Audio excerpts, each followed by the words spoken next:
광고 시간 얘기하고, 자, 오늘 이렇게 함께 고등부 예배를 하나님께 영상으로 유튜브로 함께 올려드리려고 합니다. 그래서 우리가 함께 있는 각자의 자리에서 성경책 펴놓고 또한 베드로 전서의 말씀을 가지고 이 시간 함께 하나님께 예배를 드리도록 할 건데요. 먼저 제가 기도하고 우리 하나님께 예배를 드리도록 하겠습니다.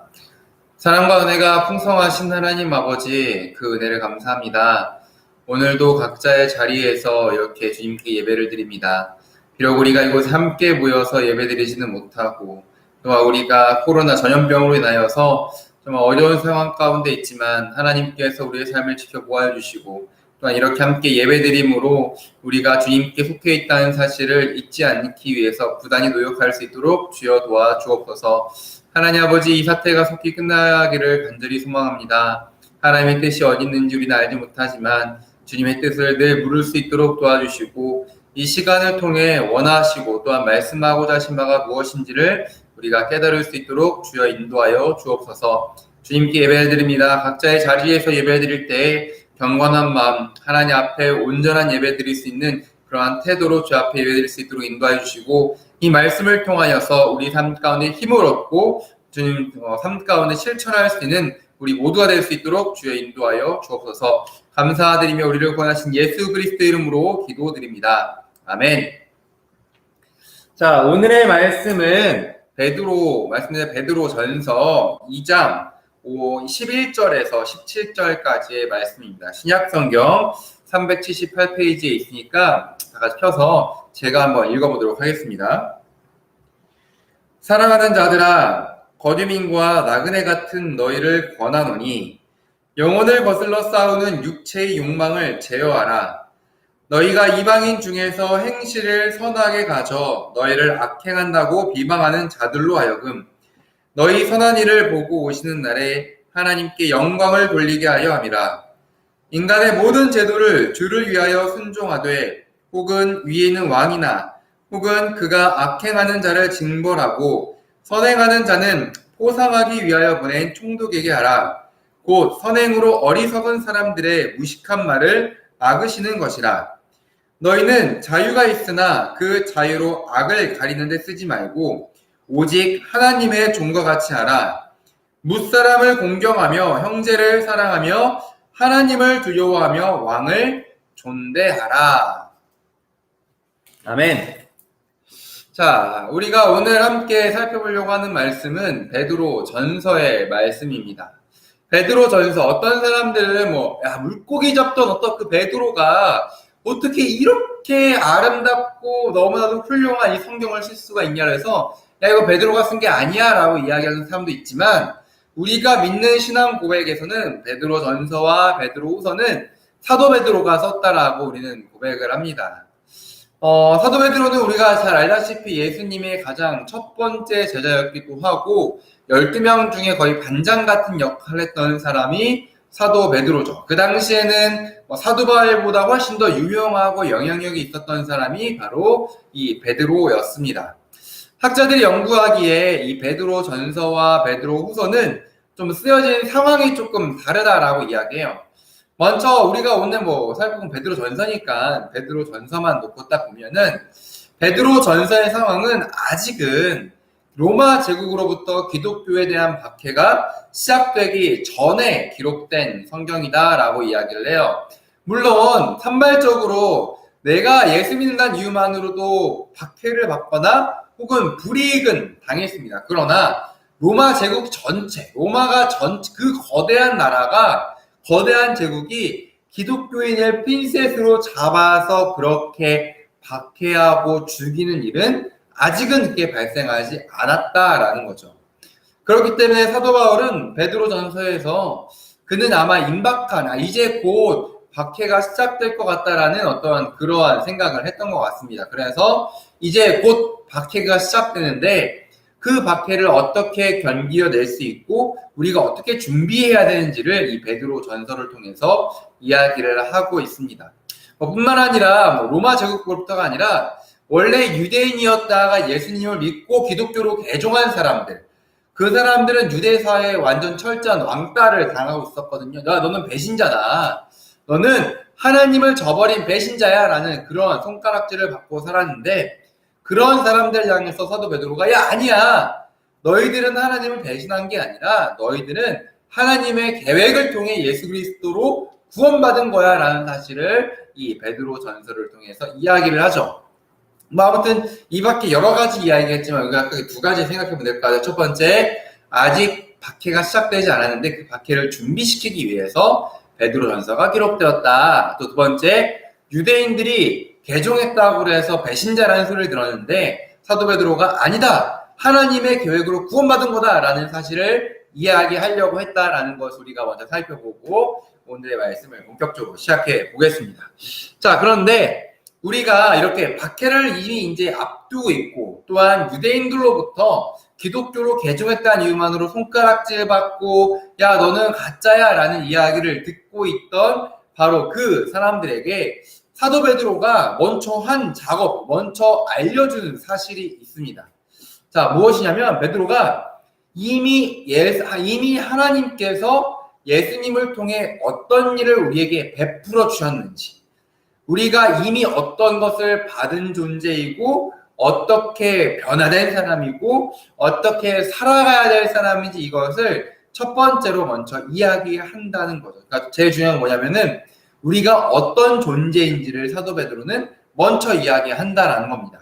자, 힘을 주기 전에, 그러니까 이거 본격 얘기하기 전에 혹시 여러분 반지의 제왕 영화 봤어요? 반지의 제왕?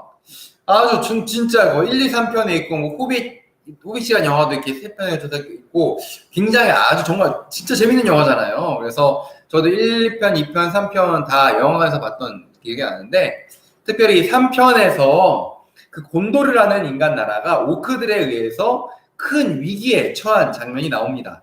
아주 거대한 오크 군대가 그 작고 연약한 그 곤도르 성을 이렇게 포위해서 거의 뭐 멸함락 직전까지 이렇게 몰아붙였던 상황이죠. 그때 붕 하고 이렇게 나팔 소리가 들렸습니다. 나팔 소리가 무슨 나팔 소리였냐면 바로 또 다른 인간 나라였던 그 로한이라는 나라의 기마 부대의 어떤 나팔 소리였죠.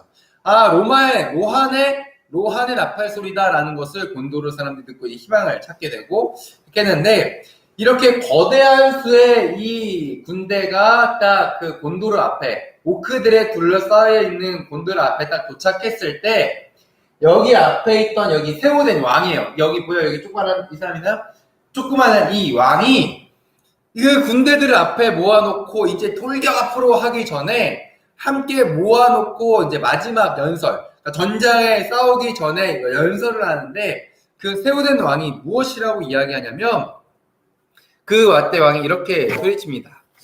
야, 악을 계면하라. 악을 두려워하지 마라. 너희들은 악을 두려워하지 마라. 일어나라. 세우된의 기병이여. 자, 돌격하라. 적들에게 죽음을 줘라. 라고 이렇게 그 앞에 있는 군사들한테 소리치게 됩니다. 일어나라. 세우된의 병사들이여. 악을 두려워하지 말라. 막 이렇게 하고 이제 막 돌격해서 이제 승리의 깃발을 잡게 되는 거죠. 아무튼 세우된 왕이 자기가 이제 곧 출전을 하고 전투에 임할 군대에게 악을 두려워하지 말라. 왜냐하면 너희들은 세우된의 기병들이다. 로한의 기병들이다. 라고 그들의 정체성이 무엇인지, 그들이 어떤 존재인지를 기억시키게 한 다음에 그 다음에 전쟁에 나가서 사기 충만해서 승리하게 된다라는 거죠. 사도 베드로도 똑같습니다. 사도 베드로도 마찬가지로 사도 베드로도 그들이 이제 박해를 앞에 두고 있고, 그리고 또한 유대인들의 어떤 어려움의 이렇게 상황 가운데 처해 있을 때도 사도 베드로도 마찬가지로 야 너희들은 그냥 시시한 존재가 아니라 너희들은 하나님의 보호하심을 받는 자들이야 라고 먼저 이렇게 1장에 이야기를 한다는 거죠. 우리가 다 같이 함께 이 말씀 한번 읽어보도록 할게요. 시작. 너희는 말세에 나타나기로 예비하신 구원을 얻기 위하여 믿음으로 말미암아 하나님의 능력으로 보호하심을 받았다라고 이야기를 해요. 믿음으로 말미암아 하나님의 능력으로 보호하심을 입은 자들이 누구냐? 바로 너희들이다. 지금 예수 그리스도를 믿는 자들, 너희는 그냥 굴러다니는 돌같이 흔한 사람들이 아니라 믿음으로 말미암아 하나님의 보호하심을 받는 자들이 바로 너희들이다라고 사도 베드로는 강조하고 있는 거예요. 그 뒤에 또 따라서 말하길, 야, 이 믿음은 금보다 더 귀하고 금보다 훨씬 더 귀하고 또한 사라지는 것이 아니라서 예수님께서 이 땅 가운데 다시 오셨을 때 우리가 그 믿음을 통해서 하나님께 칭찬받고 예수님께 아주 우리가 영광과 존경을 받게 될 것이다 라고 사도 베드로는 이야기합니다. 그러니까 사도 베드로가 어떤 것을 이야기하기 전에, 야, 이렇게 살아야 돼, 야, 너 이렇게 해야 돼 라고 이야기하기 전에 그가 가장 먼저 기억하길 원했던 것은, 야, 너희들은 하나님의 보호하심을 받는 사람들이야. 야, 우리가 지닌 이 믿음은 금보다 더 귀해서 없어질 게 아니라 예수님께서 이 땅에 오셨을 때 이 믿음을 간직한 사람은 칭찬하실 거야. 귀하게 여기실 거야. 우리를 통해 영광 받으실 거야. 우리는 이런 믿음 있는 사람들이야 라고 지금 사도 베드로가 이제 1장 초반부에서 이야기하고 있다라는 거죠. 제가 물론 주변의 현실을 우리가 지금의 상황에서 또한 그 당시 사도 베드로의 편지를 받는 그 사람들의 입장에서 현실에서도 아마 사도 베드로의 이런 말은 정말로 쉽지 않고 어떻게 보면 이게 진짜 하나님께서 보호하시는 건가라는 생각이 들 수도 있는 그러한 이야기였을 수도 있다라고 생각을 합니다. 제가 이제 다른 교회 목사님, 우리 교회 목사님 설교도 듣고 주일에 예배를 드리고 또한 주중에는 다른 교회 설교도 한번 들어봐요. 듣고 은혜를 받는데 이제 지난주에 이찬수 목사님 설교를 분당 우리 교회 담임하시는 이찬수 목사님의 설교를 들었어요. 이제 주중에 들었는데 설교 중에 이런 말씀을 하시더라고요. 이제 주중에 어떤 청소년 부서, 중등부지 고등부인지 모르겠어요. 청소년 부서 한 교역자가 이제 메일을 이렇게 담임 목사님께 보낸 거죠. 봤더니 자기네 부서의 어떤 학생이 교회 다니는 게 창피해서 더 이상 교회를 못 다니겠다라고 이야기를 했다. 근데 목회자로서 해줄 말이 없었다. 너무나도 부끄럽고 또 한국교회가 처한 이 부끄러운 현실 속에서 뭐라고 해줄 말이 없었다라는 것을 이제 설교 중에 말씀하시면서 이제 그런 말씀을 하시더라고요. 청소년들이 부끄러워서 교회를 못 다니겠다. 부끄러워서 나는 예수 믿는다라고 얘기 못 하겠다라는 이 현실에 대해서 너무 가슴 아파하시는 그 모습이 이제 설교 중에 있었습니다. 아마 저와 또한 여기서 우리 함께 영상으로 예배드리는 우리 친구들도 아마 분당에 살고 있는 어떤 한 학생, 그 학생의 마음과 크게 다르진 않을 것 같아요. 야, 진짜 예수 믿는다는 것, 내가 교회를 다니는 게 부끄러워서는 안 되는데 진짜 그것을 떳떳하게 밝히기 정말 부끄러운 사회가 돼버리지 않았나라는 그러한 아쉬움과 또한 그러한 마음이 드는 거죠. 자, 그런데 우리가 중요한 건 뭐냐면 여기서 우리는 반드시 기억을 해야 돼요. 우리의 주변 상황이 어떠한 것 때문에 내가 그리스도인이라는 걸 규정지어서는 안 되는 거죠. 주변 상황이 좋을 때는 내가 그리스도인이고 주변 상황이 안 좋을 때 나는 그리스도인이 아니야 라고 말하는 게 아니라 진짜 그리스도인, 하나님을 믿고 따르는 진짜 그리스도인, 우리는 어떤 존재냐면 하나님께서 이미 우리에게 예수 그리스도를 통해 구원을 하셨어요. 그리고 믿음을 허락하셨어요. 그것을 가졌기 때문에 그리스도인인 거지 주변 환경이 어떠해서 내가 그리스도인이 되는 게 아니라는 거죠. 이걸 꼭 기억해야 됩니다. 내가 변하지 않는 것은 하나님께서 나를 사랑하신다는 것, 하나님께서 예수 그리스도를 통해서 이미 나를 구원하셨다는 것, 그것을 마음의 믿음을 통해서 변하는 세상 가운데 나는 변하지 않을 수 있다. 그리고 그걸 근거해야, 이것을 꼭 기억해야 내가 기독교인으로서 어떻게 살아가야 되는지가 나온다라는 이야기입니다. 사도 베드로는 편지에 쓰신 자들에게 야, 불안하고 너희들이 걱정될 수 있겠지만 이 변하는 세상 가운데서 이 변하는 세상에 우리의 기초를 두지 말고 변하지 않는 하나님, 우리에게 이미 예수 그리스도를 주신 하나님께 우리가 근거를 하자. 우리가 이것이 우리의 정체성이다라고 이야기한 후에 이제 이 땅에서 어떻게 살아가야 할지에 대해서 이야기를 합니다.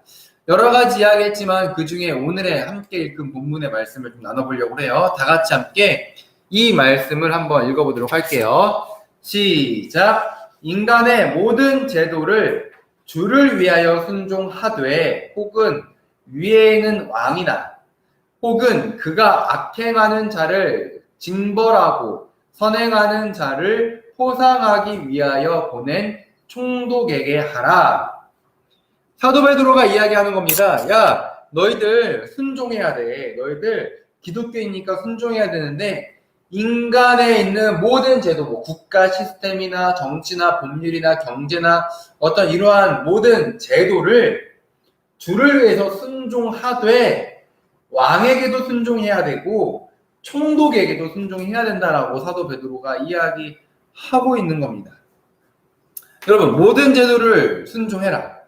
왕에게도 순종해야 되고 총독에게도 순종하라고 이야기합니다. 여러분, 베드로가 이 편지를 쓰고 있을 당시에 황제가 누구였냐면 그 유명한 네로 황제였거든요. 네로 황제. 로마 역사 속에서 가장 극악무도하게 기독교를 탄압했다라고 평가받는 것이 바로 네로 황제입니다. 진짜 네로 황제가 자기가 처한 정치적인 어려움과 시선들을 피하기 위해서 기독교인들을 비방하고 기독교인들에게 어떤 모함을 했거든요. 그래서 그는 기독교인들을 로마 제국 전역의 힘으로 말살하려고 했던 사람이 바로 네로 황제입니다. 콜로세움, 우리가 역사책이나 로마에 가면 보는 콜로세움에서 살아있는 사람을 산채로 짐승의 밥으로 주었어요. 짐승의 먹이, 몇 날 며칠을 굶긴 짐승의 밥으로 그냥 사람을 던진 거예요. 기독교인을 던져줬고 콜로세움에 있던 수많은 사람들은 그것을 보고 열광하고 희돋궈졌습니다. 뿐만 아니라 아버지를 십자가에 매달고 그 자녀를 그 십자가에 매달린 아버지가 보는 앞에서 잔인하게 죽입니다. 그런 다음에 어미를 죽이고 그 다음에 마지막으로는 이제 가장 고통스럽고 길게 십자가에 매달아서 남편을 죽였어요. 뿐만 아니라 제가 여러 번 얘기했듯이 네로는 자기의 정언을 밝히는데 나무로 불을 떼서 횃불로 쓰지 않고 기독교인을 불태워서 횃불로 사용했습니다. 이게 말이 돼요? 이게 얼마나 잔인합니까? 얼마나 극악무도하게 기독교인을 박해합니까? 근데 사도 베드로가 이야기하는 거예요. 야, 너 왕에게도 순종해야 된다. 그러니까 여기 왕은 황제거든요. 황제에게 순종해야 된다. 또 뿐만 아니라 총독에게도 순종하라고 해요. 근데 총독도 생각해봐요. 예수님을 잡아 죽였던 사람, 물론 대제사장들과 서기관들이지만 예수님을 직접 십자가에 못 박을 수 있도록 허락한 사람은 빌라도 총독입니다. 그런데 말하는 거예요, 사도 베드로는. 야, 황제에게도, 네로 황제 같은 황제에게도 순종해야 되고 빌라도 총독 같은 사람에게도 순종해야 된다. 조금 더 직접적으로 말할까요? 지금 여러분, 우리가 영상으로 예배드린 이유가 코로나 때문이기도 하지만 더 직접적인 원인은 국가에서 행정명령을 통해서 야, 너희 교회들은 이제 종교활동 예배는 모여서 드리지 말고 온라인 예배만 우리가 허락할게. 너희들 예배 드리지 마. 너희들 모여서 예배 드리면 그거 벌금 물을 거고 너희들 법적인 제재를 강하게 받게 될 거야. 너희들은 그러니까 영상으로만 예배 드릴 수 있어라고 그렇게 국가에서 명령이 떨어져가지고 우리가 이렇게 교회에서 모이지 않고 각자의 집에서 예배를 드리고 있는 거잖아요. 그러니까 예전에는 여러분이 아침에 교회 올 때 부모님이 가자고 해도 아니면 자기가 스스로 오든 올 수 있는 자유도 여러분한테 있었고요. 부모님한테 땡깡을 써서 안 올 수 있는 자유도 여러분한테 있었어요. 여러분은 선택을 했어요. 여러분이 여기 교회에 와서 예배드린 것은 여러분에게 있는 자유를 이것을 선택한 거였는데 이제는 그 선택이 아예 사라졌어요. 이제는 여러분 좋아할 게 영상 예배드리는 게 아양 좋아하는 게 아니라 왜냐면 옛날에는 우리가 이것을 하든 혹은 영상 예배든 둘 중에 하나 선택할 수 있었는데 이제는 국가에서 명령이 떨어져가지고 야 너희들 모여서 예배드리면 이제 넌 벌금 내야 돼. 너 모여서 예배드리면은 너희가 행정명령 강제를 받을 거야. 너희들은 오직 영상으로만 예배드리라는 우리의 선택권을 빼앗아 버린 거예요. 자, 그렇다면 이런 상황 속에서 사도 베드로는 야, 너희들 왕에게도 순종해야 되고 총독에게도 순종해야 된다라고 이야기해요. 자, 그럼 다른 말로 무엇이에요? 국가가 이렇게 예배에 대해서 명령을 했을 때 우리는 국가에도 순종해야 된다라고 사도 베드로가 이야기하고 있는 거죠. 자, 그러면은 우리가 한 가지 생각해야 돼요. 우리 이렇게 늘 순종해야 되나? 왜 사도 베드로는 왜 순종하라고 하지? 근데 확실히 한 가지 확실한 것은 사도 베드로가 그가 힘 있는 권력자인 왕, 총독 혹은 정말 모든 우리를 강제할 수 있고 우리를 억압할 수 있는 국가 이래서 우리가 순종해야 된다라고 말하는 건 절대 아니에요. 그들이 권력자라서 혹은 힘이 없는 사람의 말은 안 들어도 이게 아니라 그들이 권력자라서 우리가 순종해야 되고 권력 있고 힘 있고 군사력이 있는 사람이라서 우리가 순종해야 된다라고 이야기하지 않습니다. 사도 베드로가 이야기하는 순종의 이유는 바로 이거예요. 다 같이 함께 이 말씀 읽어보도록 할게요. 16절의 말씀인데 읽겠습니다. 시작. 너희는 자유가 있으나 그 자유로 악을 가리는 데 쓰지 말고 오직 하나님의 종과 같이 하라라고 이야기하는 거죠. 이게 무슨 말이냐면 솔직히 여기서 말하는 하나님의 종은 우리가 이런 뜻이에요. 이 말은 우리는 자유가 있지만 하나님의 노예다. 물론 성경은 종이라고 표현되었어요. 그런데 그 종은 엄밀한 번역에 따지면 종이 아니라 마치 집사 같은 느낌이 아니라 그냥 노예예요. 노예. 자유가 있지만 하나님의 노예다. 이게 말이 돼요? 우리는 무엇을 하든지 할 수 있는 자유가 있어요. 우리는 이걸 할 수 있는 자유도 있고 저걸 할 수 있는 자유도 있어요. 그런데 사도 베드로가 이야기하는 게 뭐냐면 야 너희는 이미 자유가 있어. 그런데 하나님의 노예라라고 이야기한다는 거죠. 여러분 이 자유랑 노예랑 자유가 있는 노예가 말이 돼요. 노예는 자유가 없는 존재를 노예라고 말하는 거잖아요. 노예는 주인의 뜻대로 움직여야 되고 자기의 자유가 없는 사람이 노예인데 사도 베드로는 너희는 자유가 있는 노예라고 이야기한다는 거죠. 자, 그렇다면 우리가 이걸 이렇게 생각해 볼 수가 있는 거예요. 우리가 왕이나 총독에게 순종하라라고 이야기하는데 여기서 사도 베드로가 야 너희가 자유가 있지만 그 자유로 악을 가리는 데 쓰지 말고 하나님께 속한 노예같이 너희 자유를 쓰라는 말, 이것은 무엇이냐면 내가 있는 자유를 쓰되 과연 하나님의 뜻이 무엇인지 내가 하나님께 속한 이 자유 있는 노예로서 내가 이렇게 할 수도 있고 저렇게 할 수도 있지만 내 마음대로 사는 것이 아니라 하나님의 뜻 안에 나를 스스로 가두는 것. 하나님의 뜻이 무엇일지 생각을 하고 그 뜻에 내 자유를 조금 제한하는 것, 그것을 지금 사도 베드로가 이야기를 하고 있습니다. 근데 왜 이 이야기를 이야기하냐면 우리가 이제 15절의 말씀을 읽을 건데 15절의 말씀을 건데 그 15절의 말씀에 몇 가지 빠져있는 단어가 있어요. 그러니까 한글 성경에는 빠져있는 단어가 좀 있어서 제가 번역을 다시 했습니다. 다 같이 함께 읽어볼게요. 이게 15절의 말씀을 제가 다시 번역한 겁니다. 자, 이것은 곧 선을 행하는 것을 통해 알지 못하는 사람들의 어리석은 입에 재갈을 물리시는 하나님의 계획이다라는 거죠.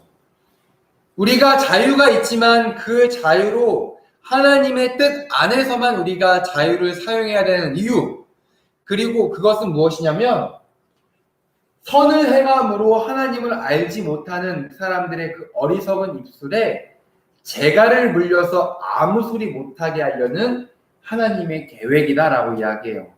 자, 그러니까 우리가 앞에서 이야기했죠. 왕에게도 순종해야 되고 총독에게도 순종해야 되고 국가에도 순종해야 된다라고 이야기해요. 그런데 사도 베드로가 이야기하길 이렇게 순종하는 이유는 우리가 무엇이냐면 우리가 멍청해서 순종하는 것도 아니고 아무 뜻도 없고 생각도 없어서 순종하는 게 아니라 우리가 세상 사람들한테 선을 행함으로써 선한 행실을 보여줌으로써 하나님을 알지 못하는 그 어리석은 사람들의 입에 아무 말도 못하게 찍소리도 못하게 재갈을 물리시는 하나님의 계획이기 때문에 우리는 그들에게 선한 모습으로 순종해야 된다라고 이야기하는 거예요.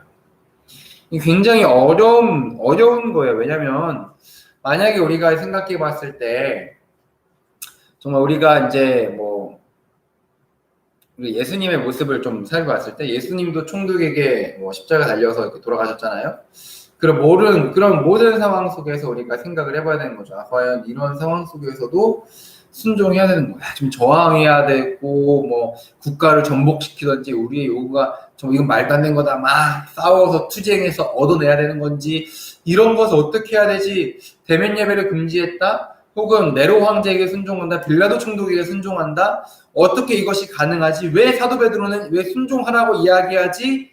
이것들을 생각했을 때 우리가 정말로 중요하게 생각해야 하는 것이 무엇이냐면 사도 베드로가 멍청해서 우리가 멍청하고 아무 생각도 없어서 순종하라는 것이 아니라 선행을 통해서 우리를 하나님을 모르는 사람들의 입술을 막으려는 것이 하나님의 계획이기 때문에 그렇습니다.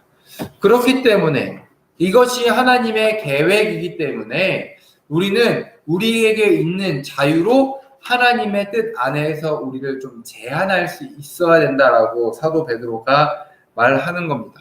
또 우리가 생각해봐요. 십자가에 달린 예수님을 생각해보면은 예수님께서 십자가에 이미 충분히 내려오실 수도 있었잖아요. 그런데 예수님께서는 그렇게 능력을 사용하지 않으셔서 그냥 매달려서 죽임당하셨습니다.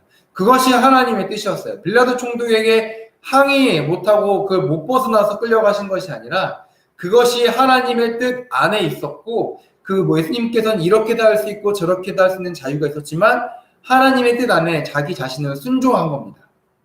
그것이 사람들의 눈에게는 총독에게 순종한 것처럼 보이고 왕에게 순종한 것처럼 보여요. 하지만 예수님은 그 사람들에게 순종한 것이 아니라 하나님에게 순종했던 거죠.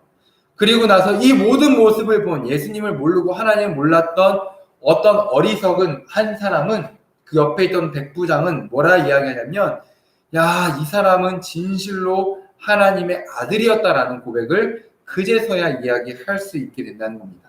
만약에 예수님께서 다른 사람들이랑 똑같이 막 힘을 쓰고 벗어나려고 몸부림치고 막 때리고 폭력 써서 벗어났다면 그곳에 있는 백부장은 절대 하나님을 알 수 없었고 야, 예수님을 향해서 하나님의 아들이다라고 시인할 수 없었을 겁니다. 그런데 예수님께서 하나님의 뜻에 온전하게 순종을 했을 때 예수님께서 비록 무력해 보이지만 총독의 그 말에 순종했을 때 알겠다라고 이야기하고 정하지 않고 하나님의 뜻에 의해서 십자가에 달리셨을 때 그때서야 비로소 옆에 있던 백부장은 하나님을 찬양하고 하나님께 영광을 돌릴 수가 있었다라는 겁니다. 사랑하는 김포제일교회 우리 고등부 여러분, 대면 예배가 행정명령으로 금지가 되었잖아요. 세상 사람들은 교회를 향해서 야 너희들은 이기적인 집단이야, 너희는 비상식적인 집단이야 라고 손가락질합니다. 전 예배 정말 중요하다라고 생각해요. 함께 모여서 예배드리고 교회 하나인 없는 너무나도 중요한 온 나라와 아니라 교회들이 대다수의 방역되고 모험적으로 조금 더 우리가 모여서 우리가 함께 모여서 교회가 이렇게 하는 저렇게 하는 게 아니라 우리가 좀 더 철저하게 함께 모여서 정말로 하나님 앞에 온전하게 예배드리는 마음, 그 마음으로 정말 코로나를 위해서 기도하고 주변의 이웃들을 더 섬기는 그러한 모습으로 나아갔으면 라는 아쉬움이 듭니다. 물론 차별금지법의 문제도 마찬가지예요. 분명하게 저는 단호하게 반대해야 된다고 생각해요. 그러나 거짓된 것과 싸워야 됩니다. 그러나 만약에 우리가 오늘 성경에 말한 것처럼 하나님의 뜻대로 선한 삶을 살아내고 또한 세상이 우리를 인정할 수밖에 없는 그 거룩한 모습으로 선한 모습으로 우리가 하나님 앞에 설 수 있었다면 또한 세상 사람들이 말할 때 야 교회 사람들 보니까 교회 다니는 사람들 저 교회 사람들 기독교인들 보니까 저 사람들은 언제나 선한 행실을 살아가더라.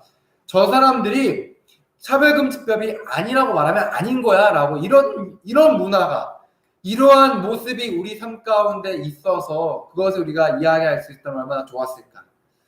코로나로 인해서 많은 욕을 받고 있지만 우리 교회들이 평소에 더욱더 하나님의 말씀 베드로의 말처럼 선한 행실을 통해서 더욱더 이 주변 가운데 우리 어떤 진짜 하나님의 말씀을 가진 자로서 예수 그리스도의 복음을 가진 자로서 선한 행실로 삶을 온전하게 살아가서 주변 사람들이 야 코로나 교회가 걸렸다는데 야 교회는 원래 그런 곳이 아니야. 야 교회가 그럴 리가 없어. 이러한 모습과 이러한 문화를 위해서 우리가 먼저 더 준비했다면 얼마나 더 좋았을까라는 아쉬움이 저는 굉장히 큽니다. 여러분, 이러한 속담이 있어요. 소 잃고 외양간을 고친다라는 속담이 있잖아요. 보통은 에휴, 소 잃기 전에 외양간 고쳐야지 라는 의미로 사용되는 속담입니다. 그러나 저는 소는 잃었어도 다시 소를 키우기 위해서는 외양간을 고치는 건 정말 중요하다라고 생각을 해요. 소를 잃기 전에 외양간 고치는 게 가장 베스트죠. 그러나 이미 소를 잃어버렸다면 다시 소를 건강하게 키우기 위해서 외양간을 고치는 것은 반드시 필요합니다. 대면 예배가 국가의 명령으로 금지된 상황 속에서 예수를 믿는다라고 외치는 것이 사람들의 따가운 눈총을 받는 오늘의 상황. 우리가 외양간, 이미 소를 잃어버렸다라고 손을 놓고 있다면 이제 더 이상 우리는 소를 키울 수 없는 우리가 되어버립니다. 우리가 외양간을 고치는 것, 하나님의 뜻대로 사도 베드로가 말한 것처럼 선한 행실을 통해서 하나님을 모욕하는 자들, 교회를 욕하는 자들의 입에 재갈을 물리려는 것, 그것이 저는 외양간을 고치는 길이라고 저는 생각을 합니다. 그것을 위해서는 우리가 반드시 하나님의 말씀대로 선한 행실을 살아가고, 누가 보든지 간에, 이 사람이 보든 저 사람이 보든지 간에, 야, 교회 집단, 교회 다니는 사람들, 기독교인들은, 예수 믿는 사람들은, 야, 누가 봐도 저 사람들은 진짜 선한 사람이야. 야, 저 사람 보니까 하나님이 계시면 내가 알겠는데, 이러한 행동으로 나아가지 않으면 우리는 다시 한번 회복될 수 없을 수도 있다라는 생각이 듭니다. 이것은 단순히 목회자거나 혹은 선생님들 같은 어른들에게 해당되는 이야기가 아니라 여러분들에게 동일하게 해당되는 말이에요. 주변 친구들로 하여금 여러분이 정말 진짜 내가 너를 보니까 야, 네가 지금 어떻게 이렇게 선한 행실로 선한 삶으로 살아가는지 모르겠다. 그냥 마냥 착한 거 말고 야, 너는 진짜 선한 것 같아. 너는 뭔가 다른 것 같아. 했을 때 그 사람들이 우리의 삶을 통해, 우리의 선한 삶을 통해서 하나님을 인정할 수밖에 없는 것이 하나님의 뜻이고, 그렇기에 우리는 왕총독 국가에게 순종할 수 있다라고 사도 베드로가 이야기하고 있습니다. 마지막으로 이 말씀 읽고 마치도록 할 건데요. 17절에서 사도 베드로는 어떻게 하면 선한 삶을 살아가는 것인지를 이야기합니다. 무사람을 공경하며 형제를 사랑하며 하나님을 두려워하며 왕을 존대하라라고 이야기해요. 여기서 무사람을 공경하다라는 이야기와 왕을 존대하다라는 이 두 단어, 공경과 존대라는 단어는 똑같은 단어입니다. 그런데 한글 번역에서는 공경과 존대로 이렇게 서로 바꿔 사용해서 좀 왕을 좀 더 높이 돼야 되나 이렇게 착각을 불러일으키는데, 그게 아니라 모든 사람이든 권력 있는 왕이든 그리스도인들은 똑같이 공경을 해야 된다는 거예요. 힘이 있어서 공경하고 힘이 없어서 하대하는 것이 아니라, 힘이 있든 힘이 없든 어떤 물질이 있든 물질이 없든 어떠한 상황이든지 모든 사람을 똑같이 공경하되 오직 하나님을 두려워해야 된다. 하나님을 두려워하되 오직 모든 사람에게는 똑같이 공경하고 존중하는 것, 그것이 바로 선한 행실을 통해서 우리가 하나님의 뜻대로 이 세상 가운데 선한 행실을 보여줄 수 있는 방법이다라고 사도 베드로는 이야기하고 있는 거죠. 여러분, 우리가 살아갈 수 있는 방법은 이제 소를 많이 잃어버렸다 한 몇 프로나 잃어버린지 모르겠어요. 그 소가 100%가 있고 외양간이 있다면, 지금 우리가 여러분도 아시잖아요. 한국 교회 상황 혹은 교회 인터넷 댓글만 봐도 교회에서 심지어 다른 곳에서 걸렸던 사람이 그냥 교회에 잠깐 들렸을 뿐인데 교회에서 걸린 것처럼 이야기하는 그런 분위기도 없지 않아 있어요. 그러나 우리는 생각해, 우리가 소를 잃어버렸다면, 우리가 소를 이미 상당 부분 잃어버렸다면 외양간을 튼튼하게 고쳐서 더 이상 잃어버리지 않고 잘 키우면 됩니다. 그러니까 그 키우는 방법, 그것이 무엇이냐면 바로 모든 사람을 똑같이 공경하고 존중 여기되 나는 하나님을 두려워하는 삶을 살아가는 것. 그것이 선한 행실을 통해서 세상으로 하여금 우리를 향해 아무 말도 할 수 없게 재갈을 물리시는 하나님의 뜻이라고 생각합니다. 왕에게, 총독에게 힘이 없어서 순종하지 않은 것이 아닙니다. 순종한 것이 아닙니다. 힘도 있었고 저항할 수 있었지만 선한 행실을 통해서 하나님의 뜻을 드러내는 것이 베드로의 가장 우선적인 삶의 순이었기 때문에 순종하라고 이야기한 것이고, 그 선한 삶은 모든 사람을 똑같이 존중히 여기고 하나님을 두려워하는 것임을 우리는 꼭 기억을 해야 합니다. 한 가지 추가로 얘기할 게 있는데, 과거 기독교 역사를 보면은 이제 기독교가 로마에서 핍박을 당하다가 콘스탄틴 대제가 기독교를 공인을 하게 되죠. 공식적으로 인정하게 됩니다. 그 이후로 교회는 많은 힘이 생겼어요. 교회로 많은 사람들이 찾아왔고 권력자들이 찾아와서 진짜 교회는 그냥 뭐 하나 부탁만 하면은 나라가 딱딱딱 움직여서 많은 것을 이룰 수 있는 그러한 권력을 갖게 되었습니다. 그러나 그때부터 기독교는 퇴락하게 됩니다.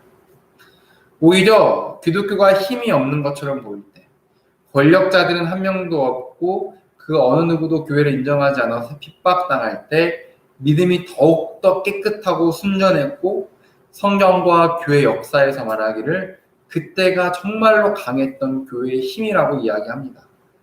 교회가 무엇을 할 수 있는 힘과 능력이 많아서 강한 게 아니에요. 교회는 예수 그리스도만 있을 때 강하거든요. 그런데 우리는 어떻게 보면 이 코로나의 위기 속에서 이제는 정말 그런 시대가 찾아왔다라고 생각해요. 교회가 무엇을 할 수 있는 힘이 많은 교회가 아니라 이제는 정말 선한 행실을 통해서 예수 그리스도를 자랑할 수 있는 그러한 우리의 모습, 그러한 교회의 모습이 되었을 때 우리는 소를 잃었지만 다시 더 건강한 소를 키울 수 있는 우리가 되지 않을까라고 생각합니다. 이것은 우리의 삶 가운데도 마찬가지고 여러분의 각자의 삶 가운데도 마찬가지예요. 우리가 각자의 삶 가운데서 예수 그리스도를 붙들고 예수님께서 말씀하신 그 복음대로 정말 깨끗하고 순정하고 거룩하게 살아가기 위해서 막 물무림치는 거.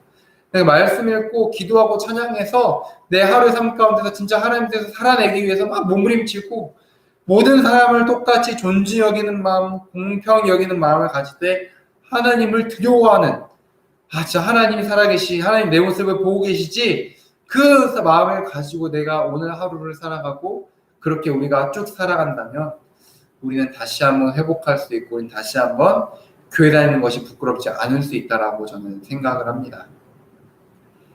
쉽지 않은 시대죠. 쉽지 않은 상황이지만 우리 삶 가운데서 외양간 고치는 삶, 지금부터 뚝딱뚝딱뚝딱 거룩한 모습으로 외양간을 고치는 삶을 통해서 혹시라도 내가 잃어버린 소가 있다면 외양간 고쳐 다 찾아오세요.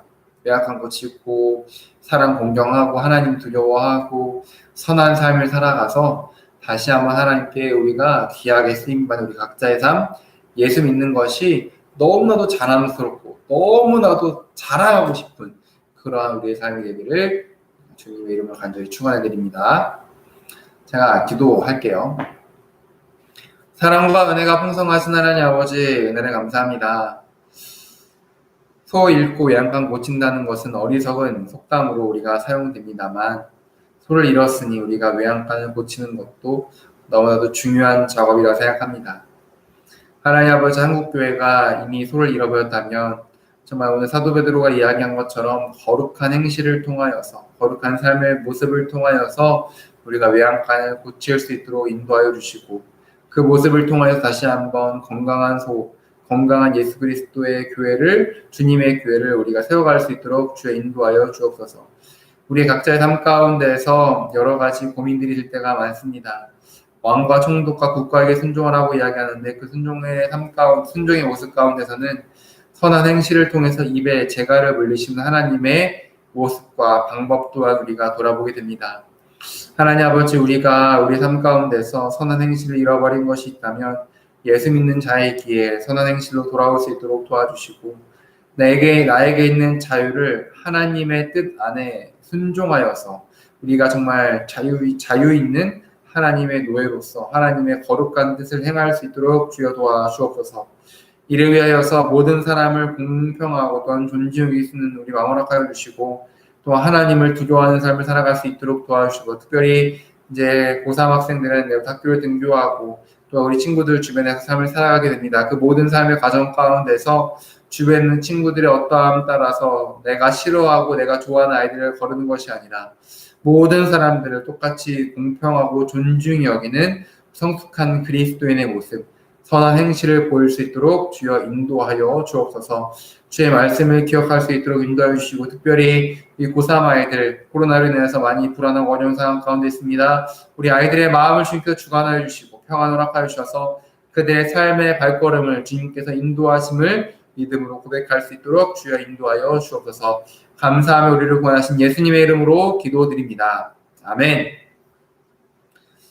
이제는 우리를 죽기까지 사랑하신 예수 그리스도의 그 은혜와 이 땅 가운데 독생자를 보내신 하나님의 크신 사랑하심과 성령님의 영원토록 동행하심이 지금 이곳에서 각자의 자리에서 예배드리는 주님의 모든 자녀들의 머리 위에 가운데, 또한 이 코로나를 위해서 싸우고 있는 유진들 가운데 지금으로부터 영원토록 함께 있을지어다. 아멘.